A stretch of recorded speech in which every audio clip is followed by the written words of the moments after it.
Hi mga Day! Ako nga pala si Ann at isa akong OFW dito sa South Korea. Halika, samahan niyo ako at ikukwento ko sa inyo kung paano nga ba ako nakapunta at nakapagtrabaho dito as a OFW dito sa bansang South Korea. Bago ang lahat, naging isang factory worker muna ako sa Pilipinas at syempre tumagal din ako doon ng mga ilang taon, mga 3 years. Tsaka ako naisipan mag-apply abroad. Unang choice ko talaga ay itong South Korea, and then sabi ko nga, kung hindi ako pala rin, mag-a-apply ako sa Taiwan. Ang Taiwan kasi ay isa sa pinakamabilis o madaling makaalis patungo sa ibang bansa. Pero syempre, ang lola mo ay gustong-gusto ko talaga ditong makapunta sa South Korea. Syempre, sa mga napapanood ko na rin ng mga Korean drama. Kaya naman, nagtanong ako sa isang katrabaho ko kung saan ba merong learning center na pwede kong pag-aralan ng kanilang lengguwahe. At syempre, meron naman akong mabait at pinalad naman ako na nakahanap ng isang Korean center o Korean language center dito lang din sa amin sa Olongapo. At ito nga ay sa pamamagitan ni Sir Randy. Sa kanya ako natutong mag-Korean, nag-aral ako. Syempre,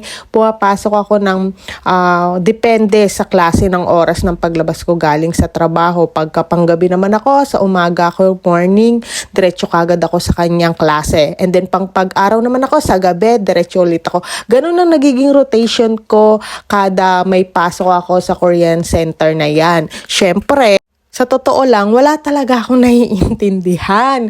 Hindi ko talaga maintindihan dahil puyat at pagod na pagod ako sa isang trabaho na pinanggalingan ko, di ba? Syempre, wala akong masyadong naalala o natatandaan. Pero sa pagkakatanda ko talaga, ang una ko talagang natutunan at una din naman na tinuro sa amin ay yung vowels ng Korean language, or ito yung ABCD or yung alphabetical ng Korean.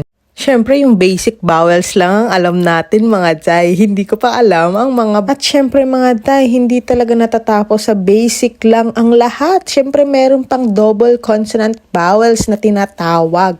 At nako mga Day, dito na talaga narindi ang aking utak. Char! Pero bago ko nga makalimutan ang lahat, syempre ito nga at papasok na ako sa trabaho.